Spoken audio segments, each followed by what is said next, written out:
I'm Justy. Welcome back to the Skeptheist, an ongoing series of videos in which I discuss concepts of science and philosophy. Who am I? Well, of course, that's irrelevant for the purposes of today's discussion, but please stick around to the end and have a look at some of the other stuff I get up to if you want to. Today's episode is called, and this is the second time I'm doing it because the audio wasn't on the first time, so if I appear to be ing through it, I apologise. My wife and son are getting home soon from doing the shopping, and this is the only chance I have to do this. Today's episode is Skeptheist 15, Nature Abhors a Dingbat. And this video is all about the claims of free energy proponents. Now, it's about the claims of more than that, but that kind of nicely centers on it. In particular, the claims of one Jason Verbelli, who I had the distinct pleasure of having a brief exchange with this morning after I made some comments on his website. Now, Jason is a quote-unquote independent researcher.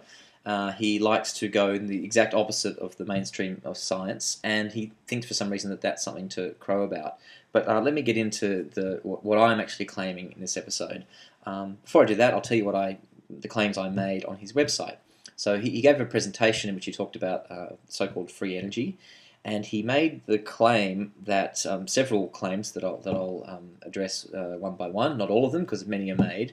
But what I claimed was that the stuff he's talking about is a complete crock of a word I can't really say on this show. And if that was dismissive, I apologise. If it was too summary or if it summarised too much, I apologise. But it was 1 in the morning when I made the comment. Now I'm a bit more well rested. I'd like to actually break down what I'm trying to say to not only Jason but to his followers. It is my hope that I can show at least one person who believes in this sort of stuff that's actually not true. It's as simple as that. It's not like I work for big anything, big oil or big whatever. It's not like my mind is closed to these ideas. It's not as though I wouldn't love to see quote-unquote free energy.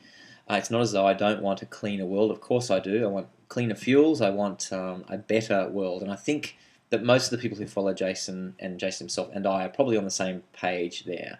Where we probably part company is in the sort of the reality of it. So let's get into this, shall we? As I said, I've done this already. It's very frustrating to not have the audio have been recorded, but such is my motivation to reply to Jason that I will soldier on.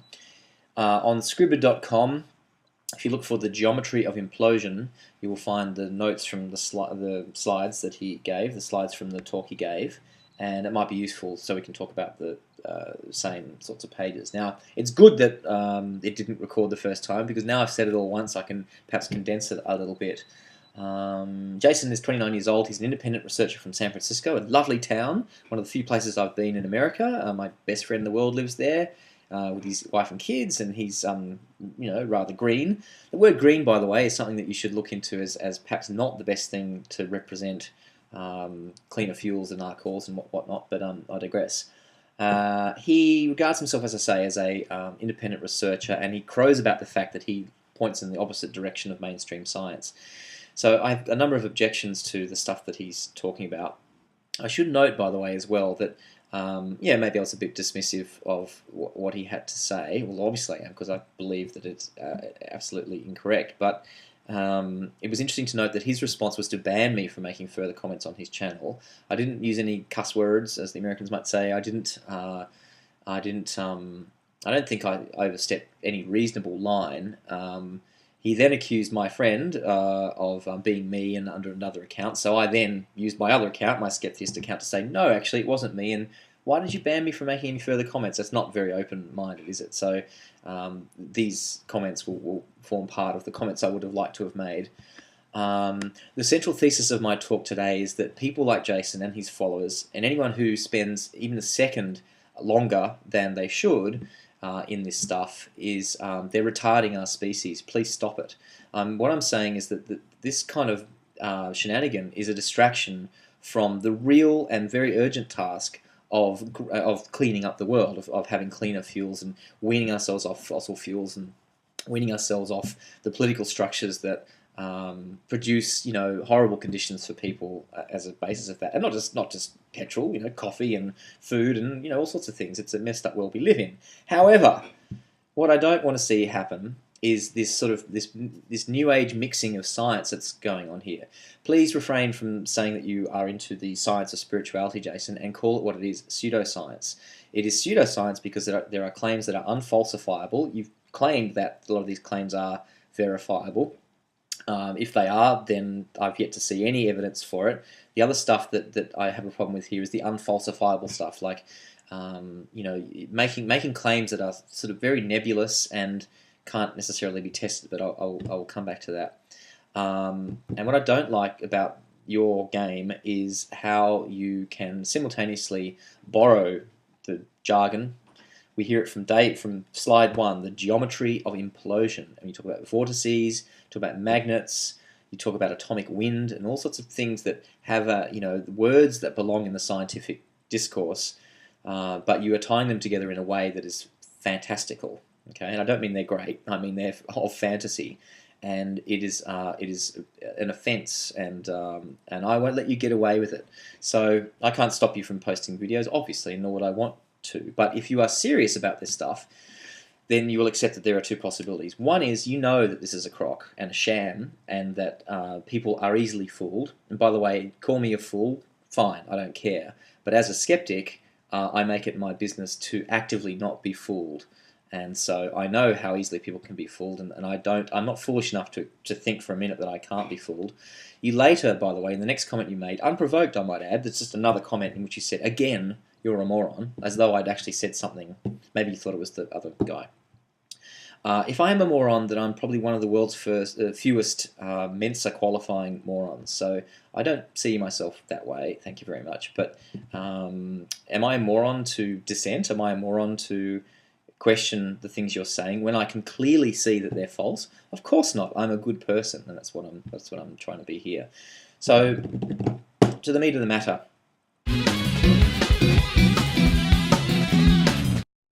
The claim I'm making today is that this kind of nonsense has got to stop, and it's got to stop because it leads nowhere. The kinds of claims that are being made about free energy machines and about perpetual motion machines, for example, are ridiculous, and they have been dismissed hundreds of years ago.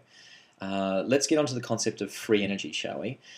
If you look a number of episodes ago on my show, let's have another sip of coffee as though I need one.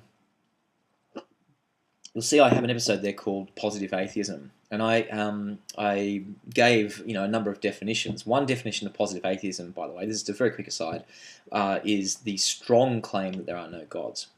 Another definition of positive atheism might be don't be a dick about it. Maintain your atheist position, but don't be annoying more than you have to about it. I mean, obviously people's beliefs are going to be challenged, as they have been today, Jason, by you getting quite irate and banning me from your channel.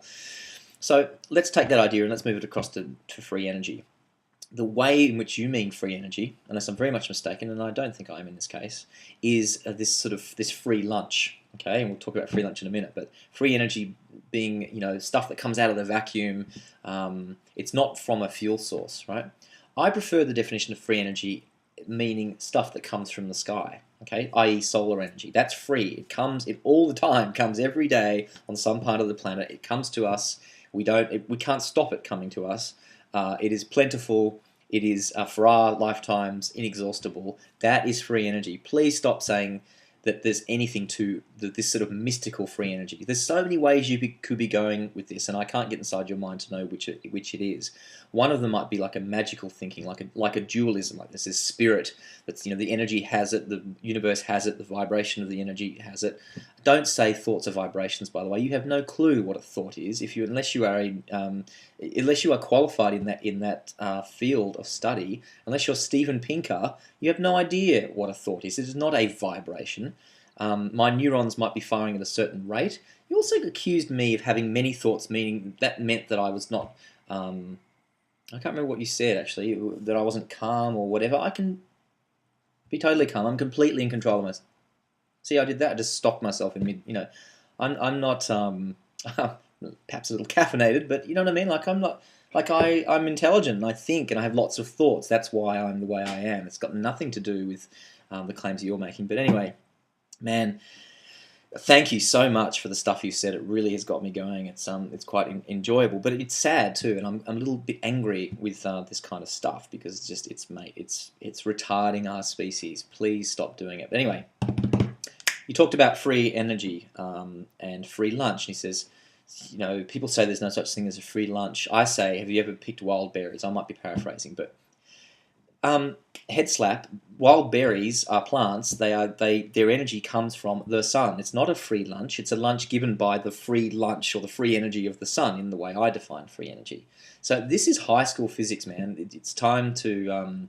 Sorry, I'm making this about you, Jason, but this is basic rudimentary stuff, and what I think you really need to do is accept that what the mainstream of science has found, particularly in the last 100 years, are things that are real.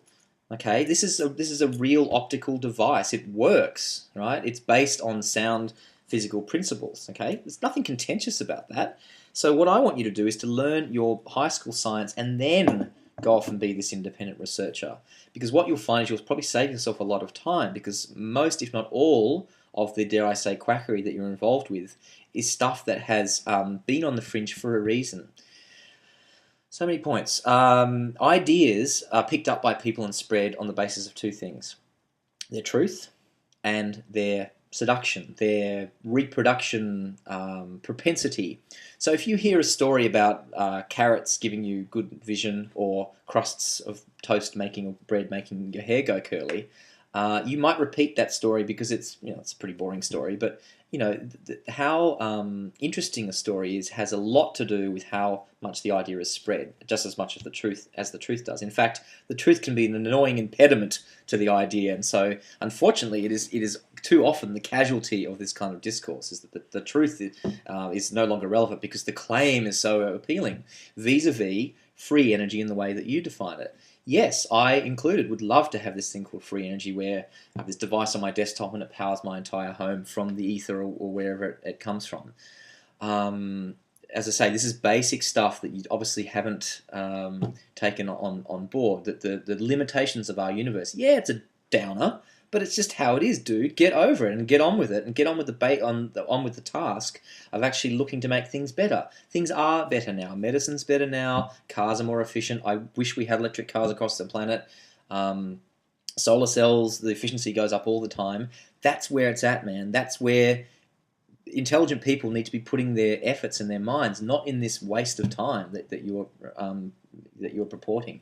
And I know that almost certainly your response to that will be, well, you need to go and do your research and blah, blah, blah. I mean, and let's face it, I'm under no misconceptions as to the likelihood of Jason Verbelli changing his mind.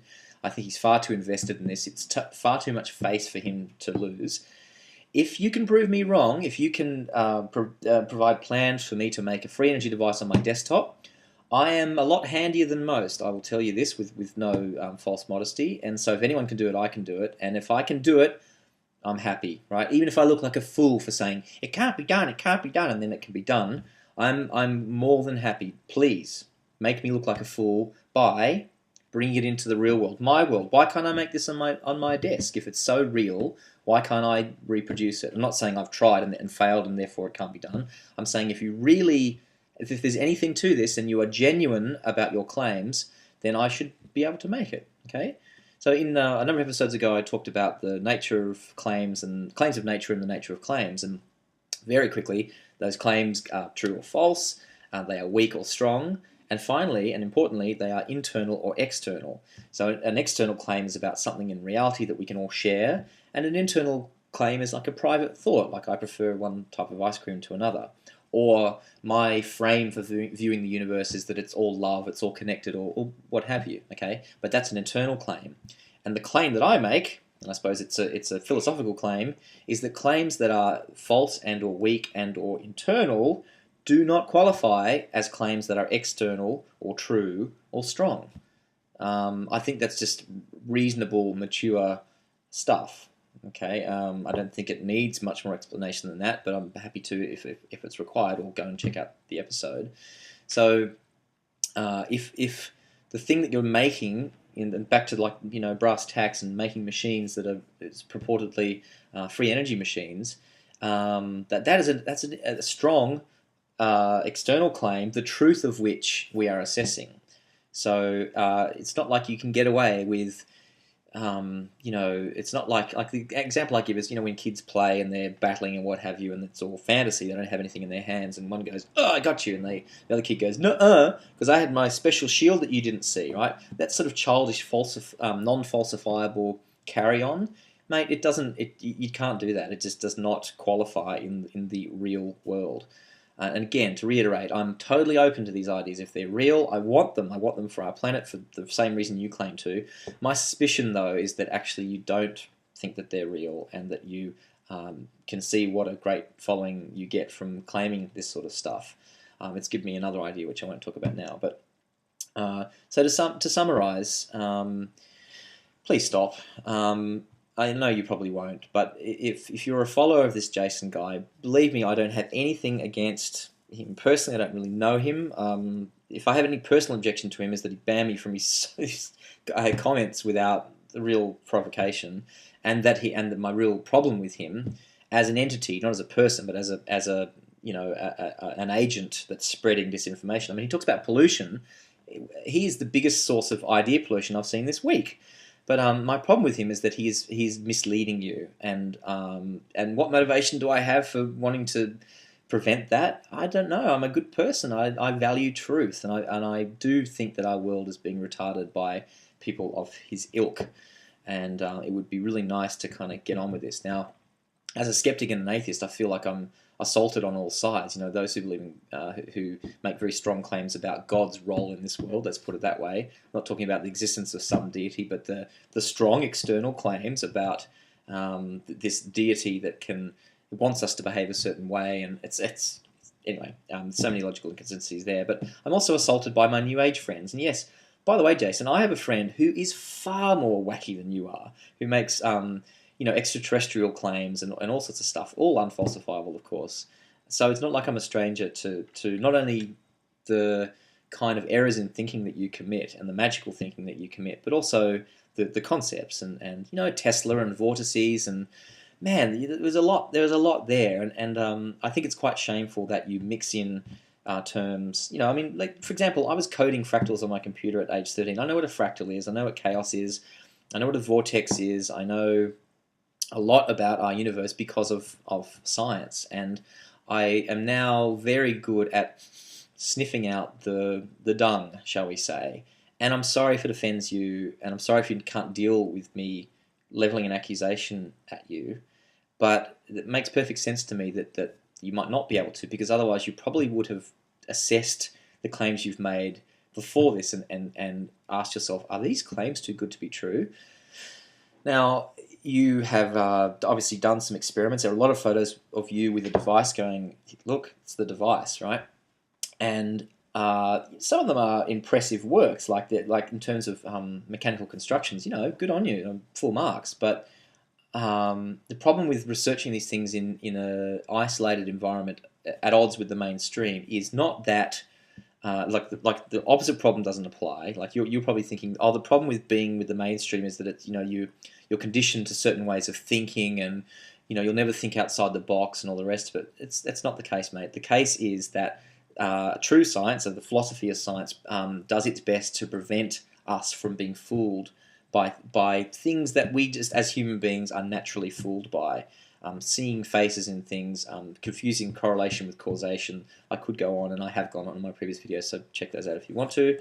But the problem with this sort of lone genius kind of thing is, first of all, from every evidence I've seen, you're not a genius, and secondly, I'm sorry if that's cruel, but you're not. But secondly, it's just far too easy to fool yourself, man. It's the problem with that kind of stuff. And like I said before, unless you're making an internal claim, in which case I don't care, and nor does anyone else, and nor should anyone else. It's your own personal fantasy thing, and put that into writing fantasy books and sci-fi books if that's I think that's the best use of that kind of energy, if you will. But if you're making an external claim, that's a totally different thing, and as I say, I won't let you get away with that more than I have to, because if you really are claiming that this thing is real, it should be able to be tested independently. And don't give me this stuff about energy companies suppressing it. They would be the first to embrace it and make it their new staple thing. I'm also not denying that human nature can cause situations where, for example, tobacco companies, oil companies will suppress research, and they'll grow the market and shrink the market to support their needs. Please, of course, I know that, but by the same token, don't let that run away into this kind of paranoid madness about. Again, an unfalsifiable thing about if the companies are keeping it down. If they would only let this stuff come to the surface, it would work. No, it doesn't come to the surface because it doesn't work.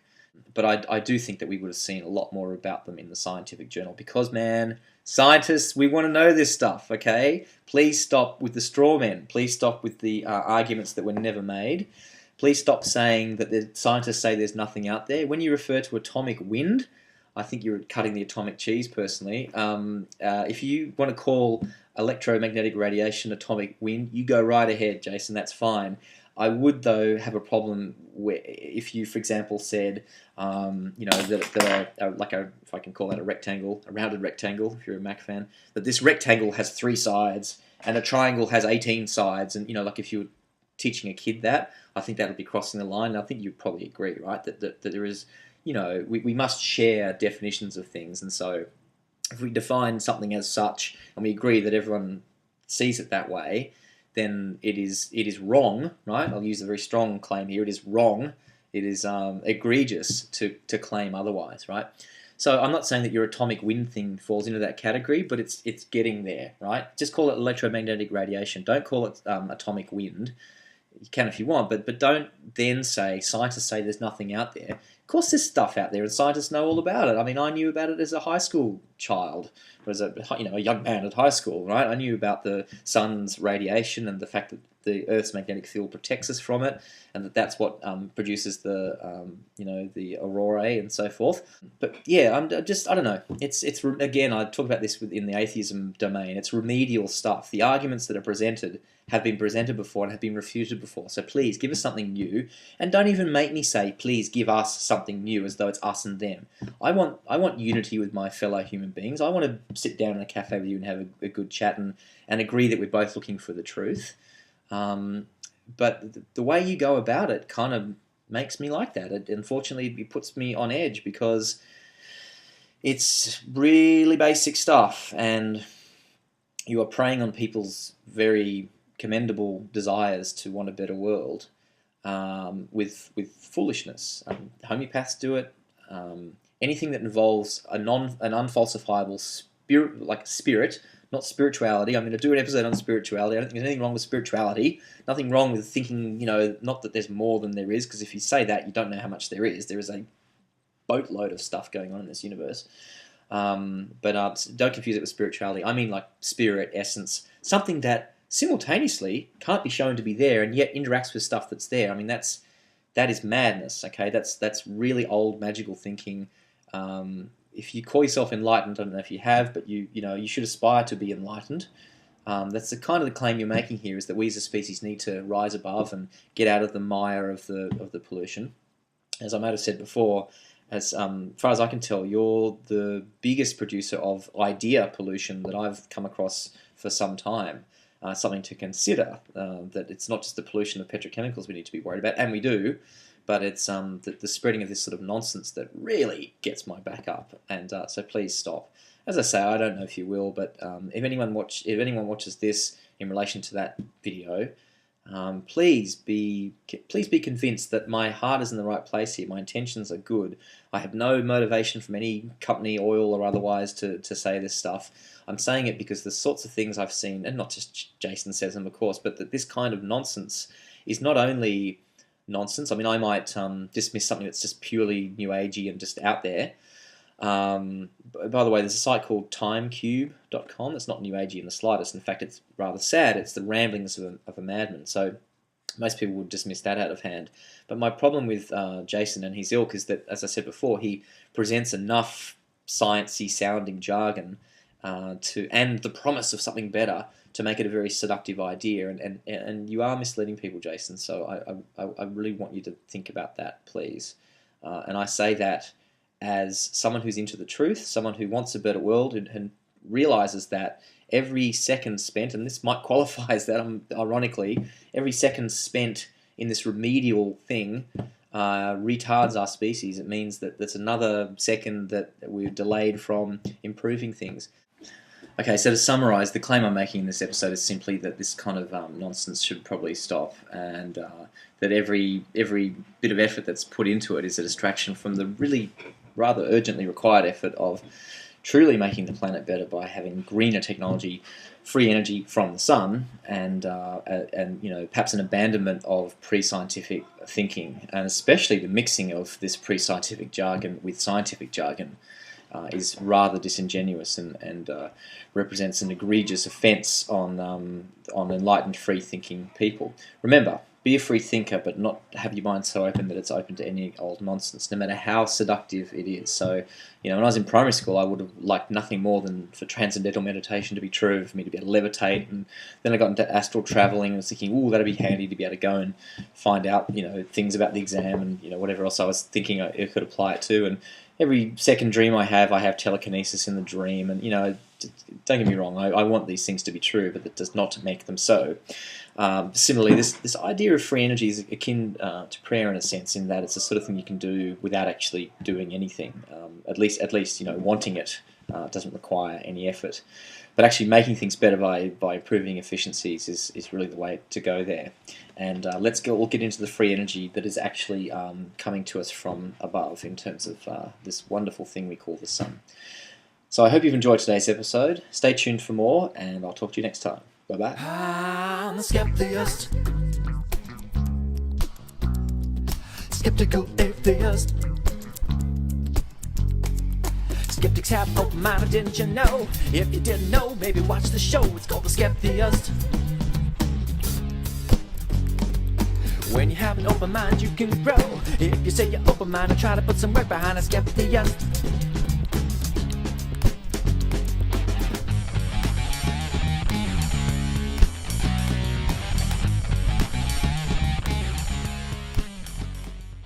Okay, last thing I want to say here, and you can see it's gotten darker here, so I've spent about an hour editing my episode, only to find that Jason has banned me again. He banned me as Justy256, and now he's banned me as the Skeptheist.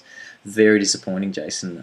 I hope you'll reconsider. I've made a final plea on your Geometry of Implosion Scribd site to reconsider the banning.